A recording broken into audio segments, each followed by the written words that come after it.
For an entire generation, people have experienced Star Wars the only way it's been possible, on the TV screen. But if you've only seen it this way, you haven't seen it at all. This is the podcast you're looking for. We've been waiting for you. The force is strong here, even stronger than the coffee. Hi, this is Jim Luceno, and you're listening to Coffee with Kenobi, with Dan Z and Corey Clubb, and this is the podcast you're looking for.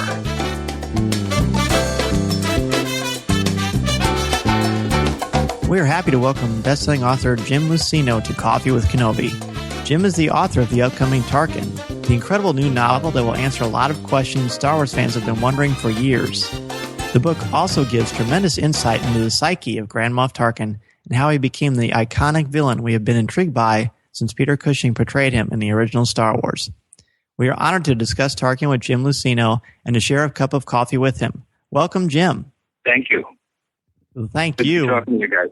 Yeah, you as well. We appreciate your efforts trying to set up our little holocron here to connect to you, and here we are. So you sunspots. That's right. That's exactly right. We know of course, Tarkin knows a little bit about that. So if you could for us, describe how you felt when you first discovered you're going to be able to provide the authoritative canonical background for Tarkin, and what kind of challenges did you face?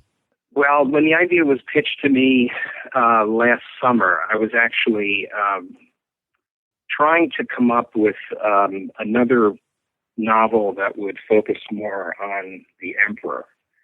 But I wasn't getting anywhere. I wanted to sort of move things forward from Darth Plagueis. So when Tarkin came along, I thought, well, I realized that the novel has to focus on Tarkin, but if there was a way to set it early enough in the Imperial era that I might be able to push things forward with both the Emperor and Vader, and still have the book focus on Tarkin. Then, of course, I realized what I was facing, having to come up with an entire background for this character. Fortunately, he's been on my mind ever since I saw the movie some, 30 years ago. So I was pretty excited. I worried a little bit initially that Tarkin wasn't going to be a figure that would resonate with a lot of casual readers.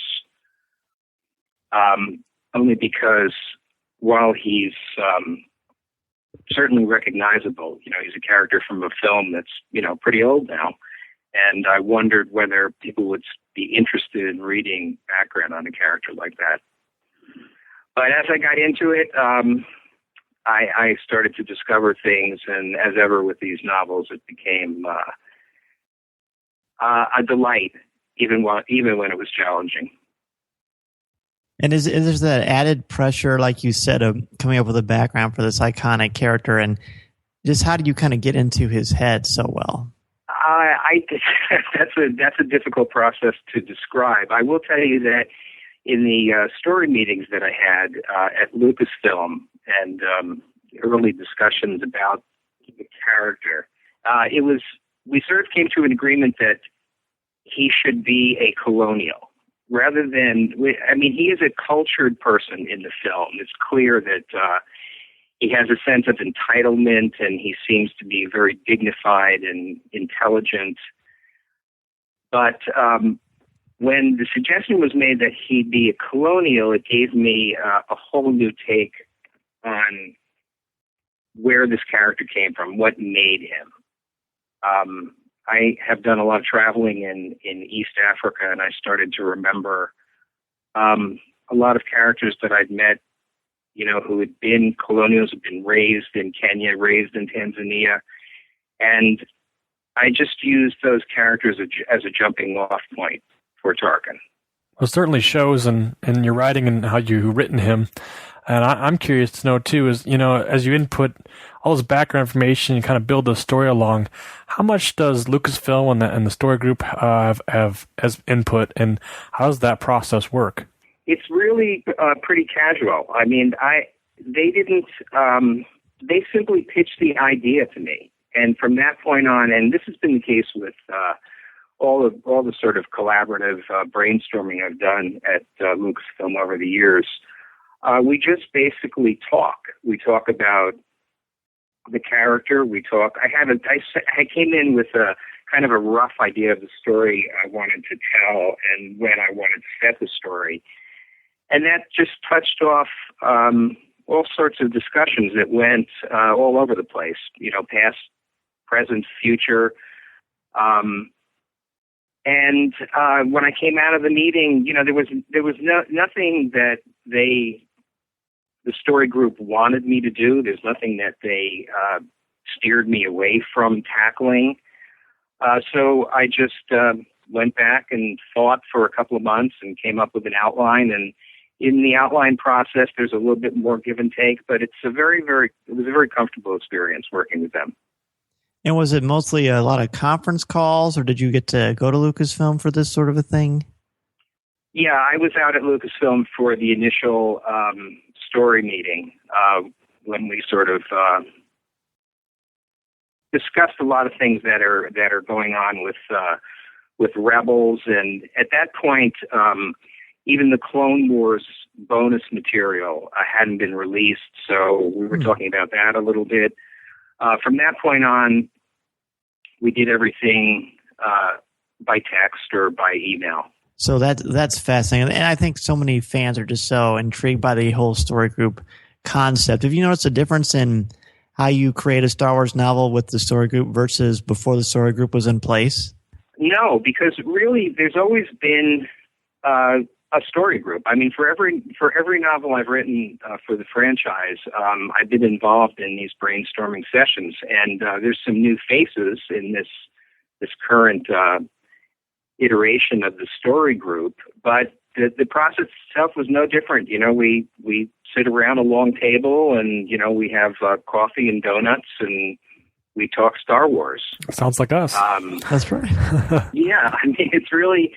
It really is just like I said, a brainstorming session where you just swap ideas, and there's a lot of enthusiasm on all sides, and it's not as harrowing as like a pitch meeting with a Hollywood studio. It's much more laid back than that.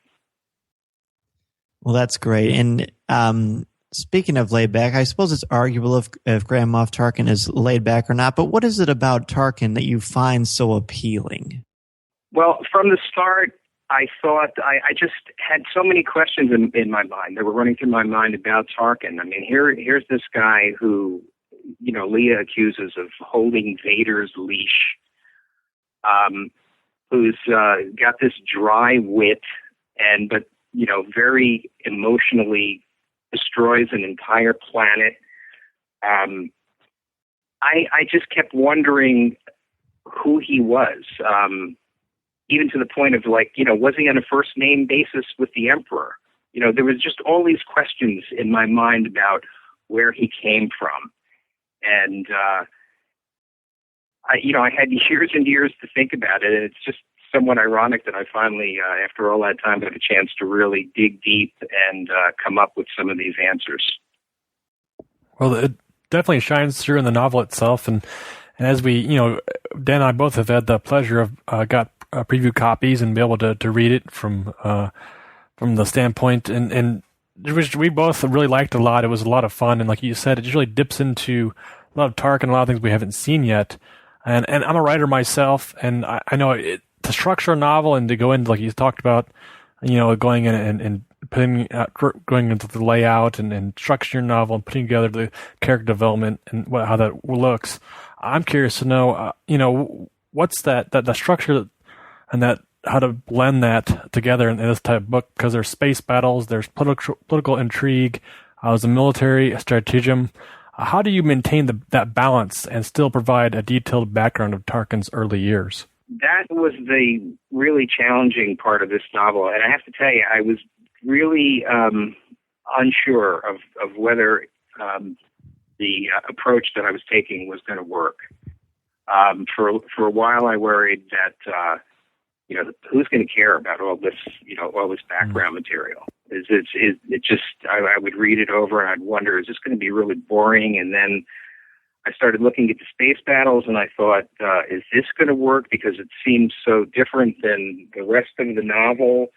And honestly, I didn't really feel really confident about the novel until I handed it off to Del Rey and Lucasfilm and got the kind of feedback that you need to, do a revision to tighten some things up, and maybe I added a couple of scenes.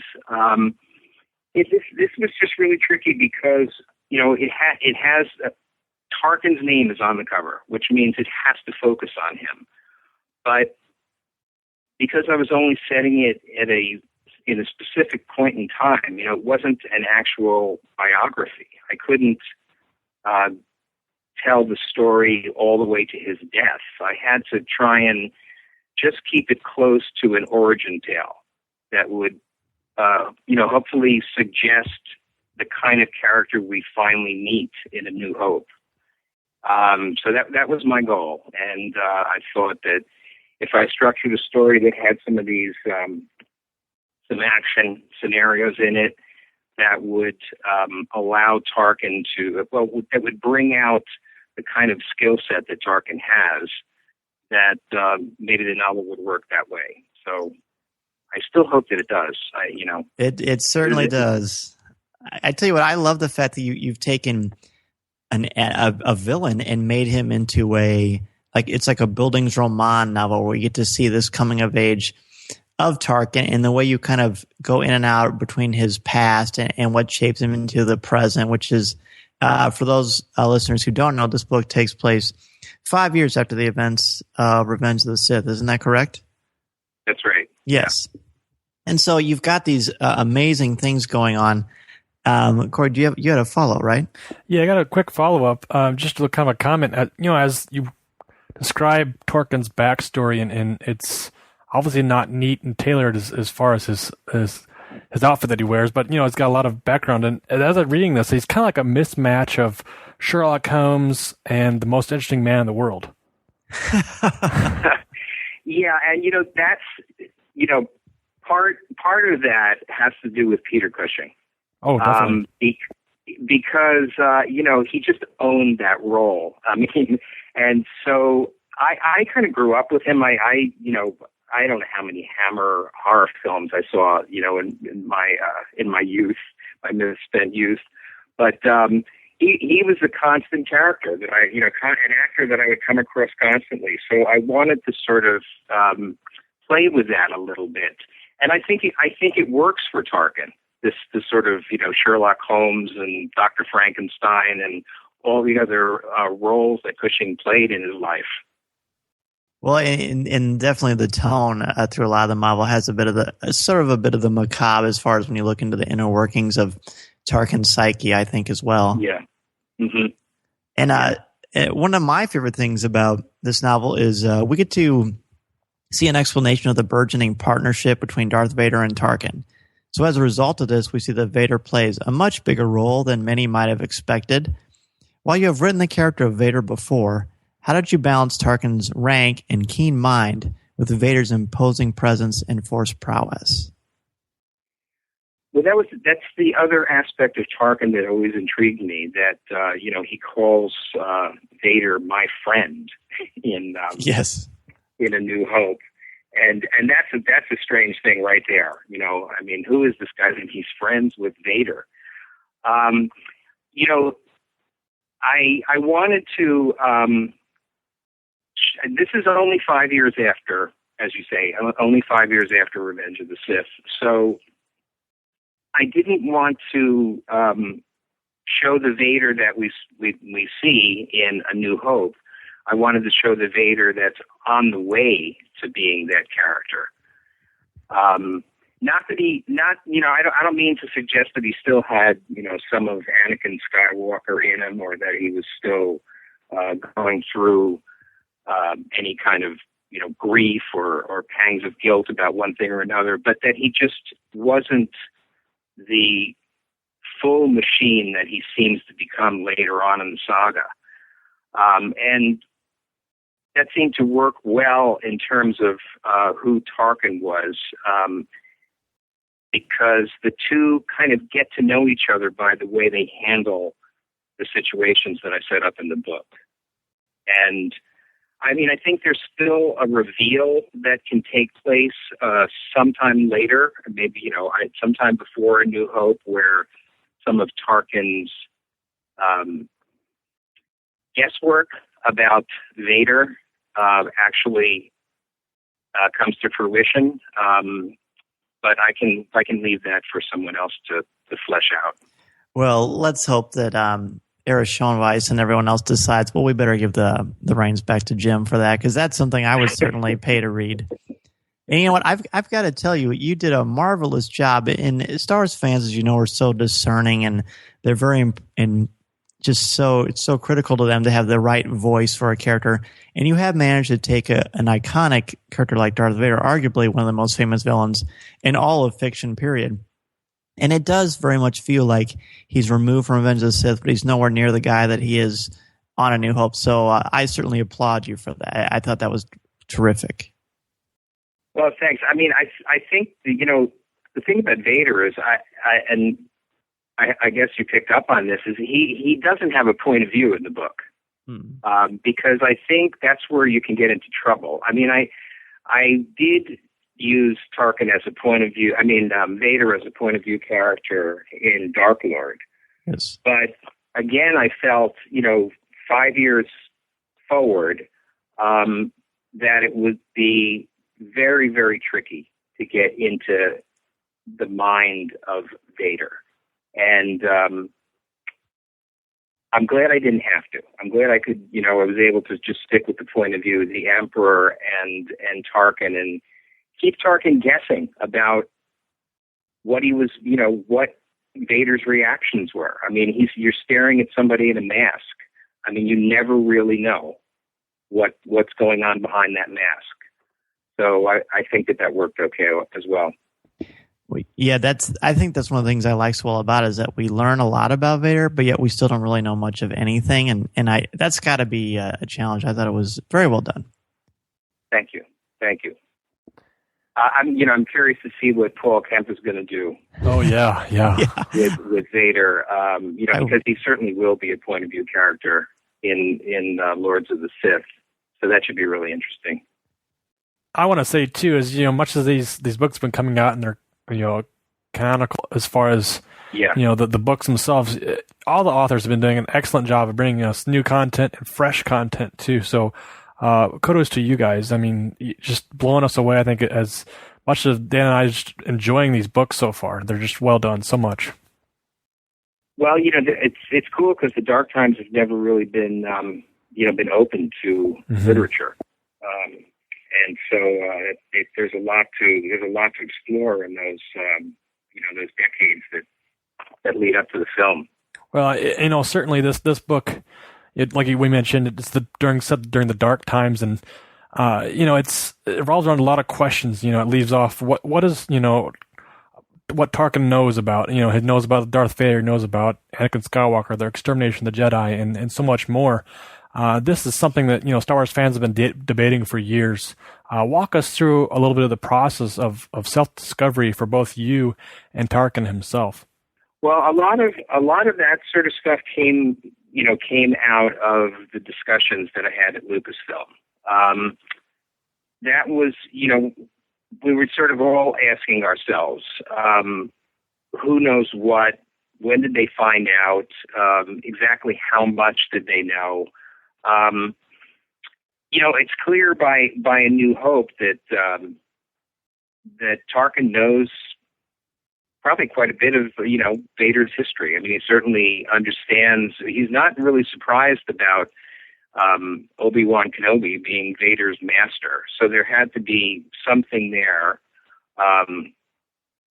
and we finally decided, Tarkin probably has really strong suspicions about Vader, and that led to discussions about the Emperor as well. Like, if he knows about Vader, what are his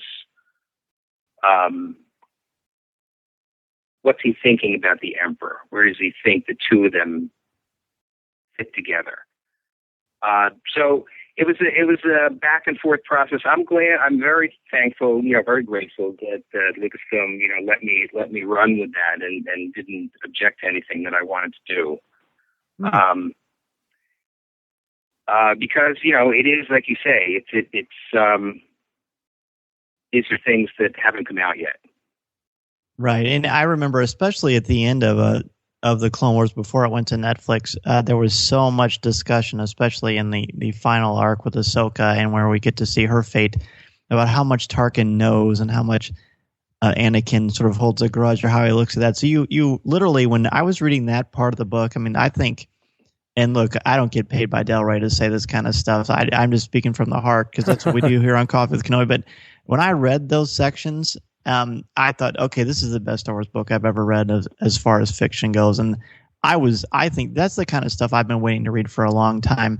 And the way you deliver it, I think people are going to get really excited. And I'm sure there's going to be a lot of debate, but that's kind of the beauty of what Star Wars is. Yeah, and that was a happy little discovery on my part because I had missed those episodes of the Clone Wars.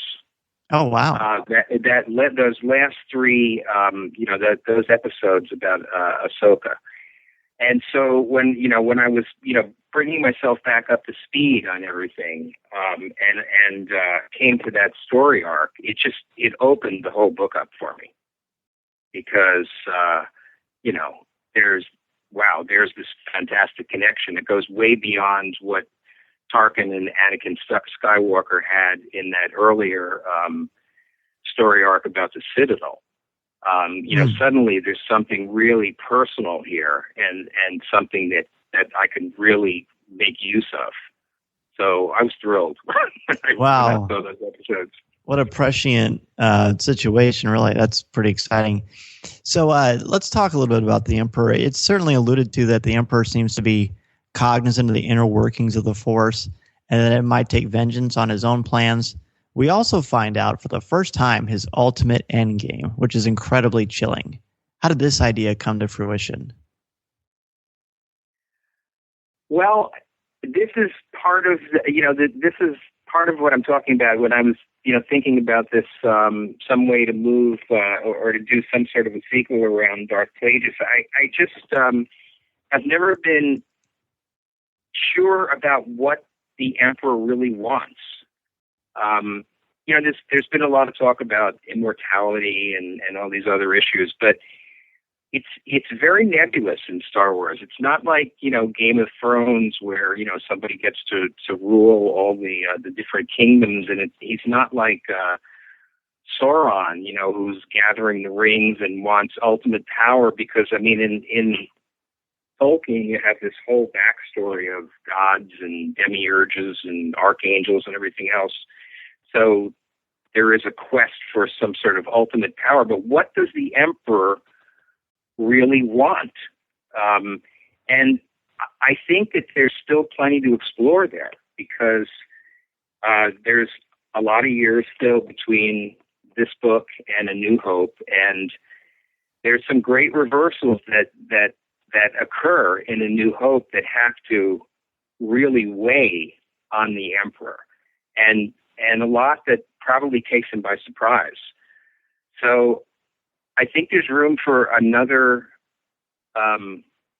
story arc, another novel that delves deeper into his real endgame.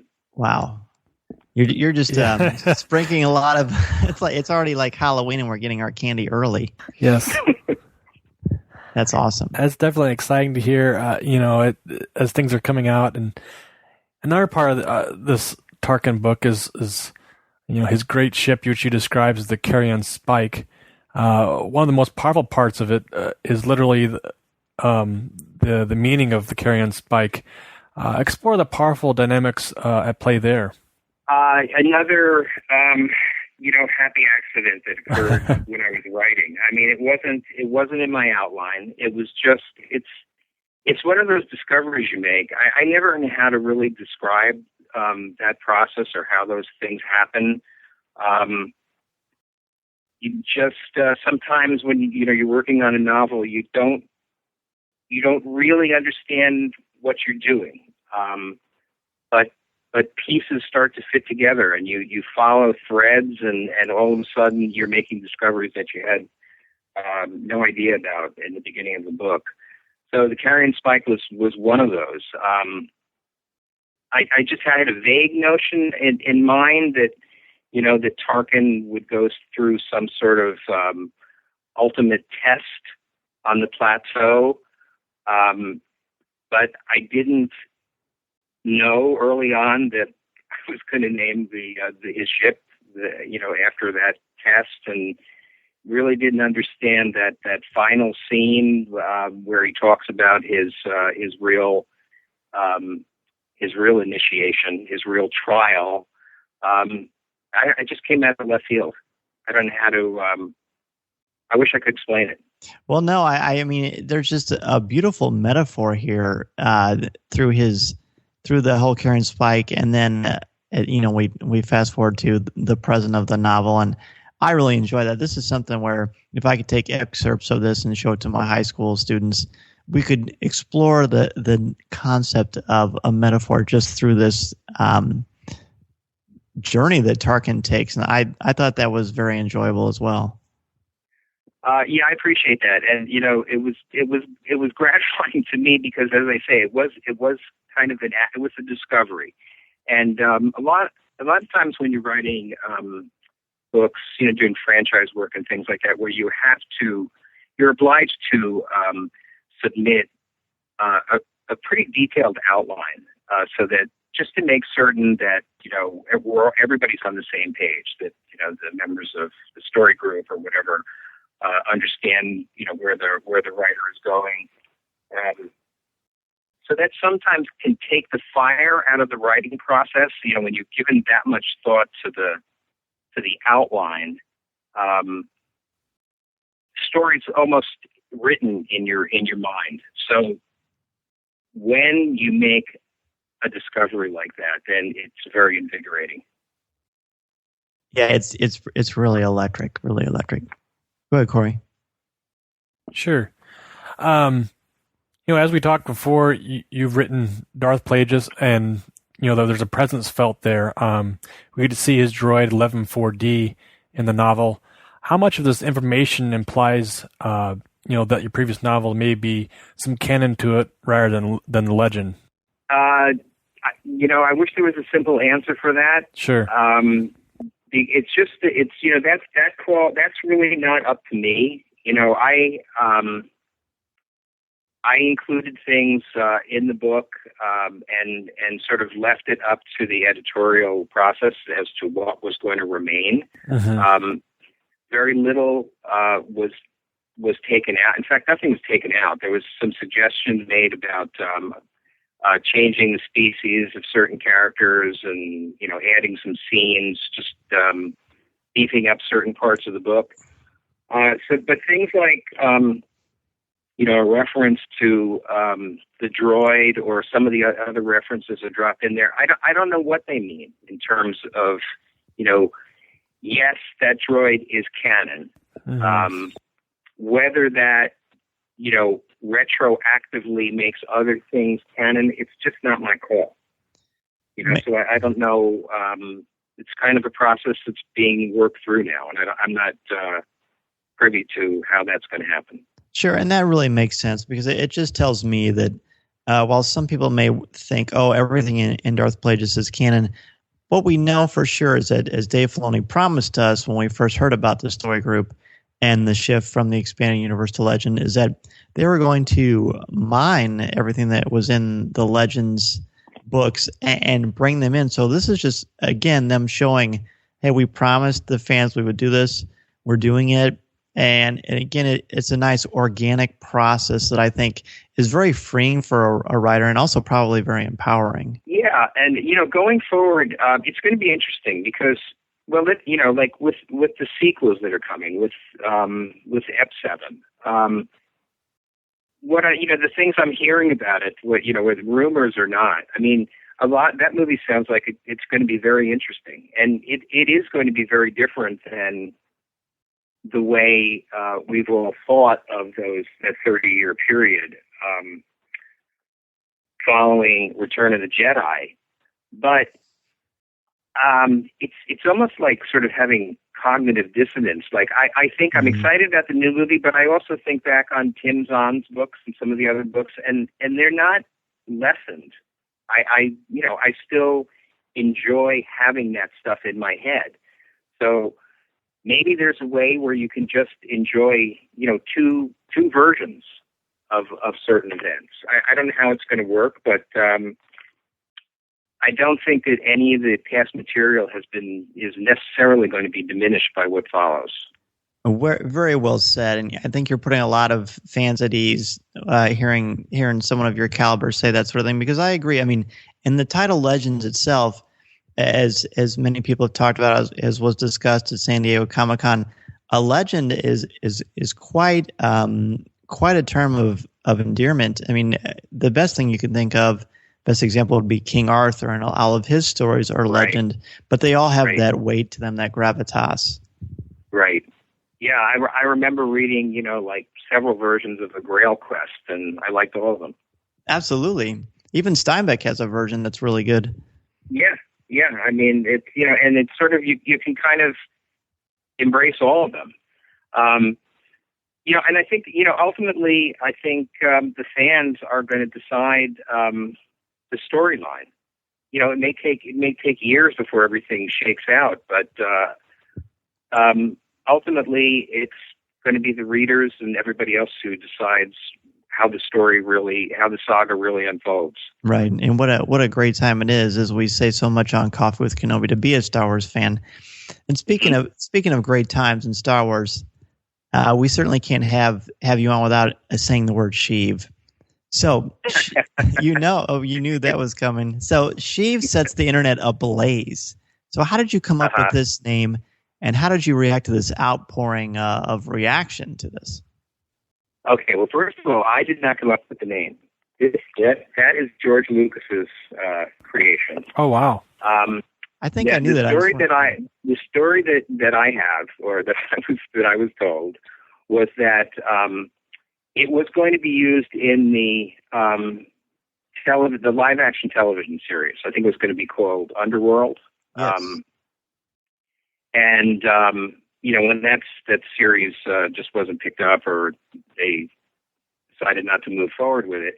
So that name has been around for a while. I suspect that George had it much earlier. And, I thought, when I was told, I thought, well, this is interesting. Here's some real canon coming right from George Lucas. And so when there was all this blowback about the name, I was sort of surprised. First of all, we all knew that Palpatine had a given name. I actually, in Darth Plagueis, in an earlier version of Darth Plagueis, I actually had Plagueis. He claimed that he found out Palpatine's first name, but he never used it as a way of kind of catering to Palpatine's ego. So he never made use of that first name. And, on Palpatine's part, the fact that he has certain people are on a first name basis with him, it's kind of a ploy that Palpatine uses to bring people into his inner circle. As far as the name itself goes, I scratched my head a little bit, but then I just moved on. It was, something from George, and okay, that was it. And it's not like the other Star Wars names are Bill or something like that. I think there's just been so much speculation and so much, so many names advanced. Granted, they're probably names that roll off the tongue more easily. Sure. So I think people, and with Palpatine being such a sort of Latin name that people were looking for something like that. The real question now is, what was George thinking when he came up with it? Right. And there's some cool things that can be done, because we don't know Palpatine rejects it. So why does he reject it? What does that name mean on Naboo? Why did his father give it to him? I mean, there's a whole backstory that could be explored in terms of why he rejected it. And I believe isn't there some etymology to show that Sheev means sort of like splitting or dissension, things of that nature? Yeah, I mean, if we go by, if right, it can mean that. It does have that similarity to Sheev, that's the prison term. Maybe someday somebody will pin George down and find out exactly right. Well, heck, why he chose it. Sure, and maybe the next time we have him on for a cup of coffee, we'll ask him. Yeah, ask him, and let me know. I will. I'll send you a message. All right. Well, Jim, as fans know, Tarkin comes out November 4th, and you're eagerly awaiting to get their hands on it, and I hope that they all get out and check it out and pick it up, and we're excited to wish you luck on this project. But we're excited too, as you'd roll in. I know authors are always kind of trying to work on that next project and on the side and get that rolling. So we're excited to know if you have anything coming out that's following Tarkin, Star Wars, or maybe something that you're coming out with on a different series or something of your own. Actually, I don't have anything in the works right now. Okay. I've got plans to do some traveling here and there to catch up with people that I haven't seen for a while. So I'm not working on anything Star Wars or otherwise. Wonderful. Well, a well-deserved vacation. I was gonna say, yeah. Sit back and reflect. Are you a writer that when your work has been published, do you go back and revisit it and just sort of think about what you enjoyed or what you would tweak, or you just kind of stay away from it? Yeah, I can't do it. I know sooner. I know sooner send the manuscript off, to my publisher than I'm already thinking about. I should have done this differently. Why didn't I include this?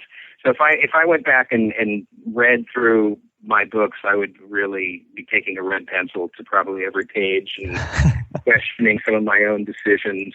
I'd be like that painter that sneaks into museums at night and touches up his or her work. The green wasn't quite right, or the red needs to be brighter here. So so I don't delve back into them. Interesting. Well, even if you did decide to, there really wouldn't be anything to tweak, because I think that Star Wars fans will just absolutely love your Tarkin. It's a tremendous book, and I can't wait to see the reactions as people read it. And the early buzz, the early reviews, I know I put my review out a few days ago. Everyone seems to be absolutely loving it. That's. I hope you're right. I mean, that's great. That's great. I'm thrilled if this book, if people get something out of this book, if they find it entertaining or answers questions or whatever else. Most certainly. So now, Jim, we've come to the time of our show, and it looks like your coffee's getting low. So we'll ask you our 5 questions that we ask every guest on Coffee with Kenobi to sort of show how much we all have in common with one another. And we'll start with the first one. What is your favorite Star Wars movie? Empire Strikes Back, which is probably you hear quite a bit. Oh, I think if we had we should do a tally. But yeah, it's cool. Definitely the top one, followed closely by Revenge of the Sith, actually. Yeah, it's true. But by Revenge of the Sith, that's surprising. Well, let's see. Yeah, I guess so. Yeah. I think it might be not even A New Hope, huh? No, I think it's generational, actually. Yeah, it is. Yeah. Yeah, I mean, A New Hope will always, have a special place for me. I just absolutely. Yeah. But I think, it's my favorite movie because it skewed a little darker. It had great dialogue. It had so many wonderful scenes, so many cool revelations. Only thing that lessened it for me is my close friend Brian Daly, who was working on Han Solo novels back then. Oh yeah. Knew early on that Vader was Luke's father, and felt compelled to tell me before. Oh no! Oh no! Right, ruined that little surprise. Oh my! But I think that would be my favorite anyway. The ultimate spoiler. Mm-hmm. That's good. So, Jim, who's your favorite Star Wars character? I'm going to go with the Emperor, just because I've spent so much time with that character the last couple of years, Mm-hmm. and I think there's just so much more to be done with him. I agree with that. And he is, I wish we would have interviewed you when Darth Plagueis came out, because there's all kinds of. That book that's actually literature. It's a wonderful book. Oh, thank you. That's a great compliment. Absolutely. Well, I mean, I'm a sucker for a loquacious vocabulary, so I'm very, very much enjoy that. So, speaking of vocabulary, what is your favorite line of dialogue or film moment? From Star Wars? Yes. Well, we never said we'd make it easy. I actually like that Han Solo line about having been from one end of the galaxy to the other, and I wish I could quote it word for word, but never seen anybody directing my fate. I wish I could remember the line. I'm sorry. No, I think you know the one I'm referring to. Absolutely. I've seen a lot of strange stuff. Oh, yeah. Absolutely. Yeah. So, Jim, if you collect, what is your favorite collectible that you own? I do not collect. I don't collect. I have a lot of Star Wars toys that I bought for my kids over the years. The ones that I actually like the most are these little. I think they were like maybe micro machines. Yes. Yes. There's some. Yeah, they were like miniatures. Mm-hmm. But for some reason, I really like those. Of all the Star Wars paraphernalia that's still in storage, like in the garage. I like those little figures and little ships that were produced. They're cool, and there was a limited run of them, and they're just so easy to display. So I love those. Yeah, too. Yeah. So, what particular messages or themes about the Star Wars saga resonate or speak to you? Well, to me, it's it's the myth of the hero's journey. The reluctant protagonist who gets kind of dragged into a quest that he has very little understanding of in the beginning of his adventure, and just the unfolding of that path and the knowledge that's gained along the journey. I've always been a sucker for that. Yeah, that's the thing that I think draws so many people together. Everybody wants to believe that there's something great out there planned for them. So I agree. Jim, it certainly has been wonderful having a cup of coffee with you. Before we let you go, how can people get in touch with you if they just want to say hello or ask you a question? They can write to my email address, which is pretty much out there. It's just jluceno@aol.com. Okay, very good. No Twitter presence right now? No, and no Facebook presence either. It probably makes your life a lot simpler, I would think. Yeah, I bet. Yeah, it would be tricky to try and monitor all that stuff. It is. It can be certainly arduous, but a lot of fun. And Jim, thank you again so much. Be sure everyone. Thanks so much. I really appreciate. I really appreciate all the compliments. I'm really thrilled that you guys liked the book, and it's been a pleasure to talk to you. Really. Absolutely. And everyone, November 4th, be sure to go to your local bookstore or go to our website or Amazon.com and be sure to purchase Tarkin. Jim Luceno, thanks again so much. Have a great night. Thank you, guys. Thanks, Jim. Bye. Chewie, get us out of here!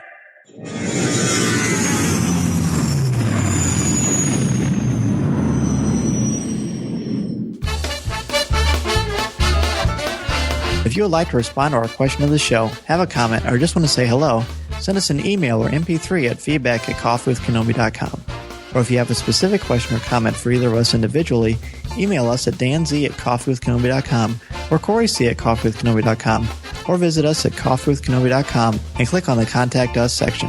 or comment on one of the stories featured on the site. If you enjoy the show, please write a review in iTunes. You can also like the show on Facebook at facebook.com/Coffee With Kenobi, as well as keep up to date on our Twitter feed at twitter.com/Coffee With Kenobi. You can also find us on Tumblr at coffeewithkenobi.tumblr.com. If you enjoy the jazz music, download the album Eye to Eye by Steve Torok on iTunes. Give the evacuation code signal. This podcast is not endorsed by the Walt Disney Company or Lucasfilm Limited. It is intended for entertainment and informational purposes only. The official Star Wars website can be found at www.starwars.com. Star Wars, all names, sounds, and any other Star Wars-related items are registered trademarks and or copyrights of Disney and their respective trademark and copyright holders. All original content of this podcast is the intellectual property of Coffee With Kenobi unless otherwise indicated. This is the podcast you're looking for. There's no one here.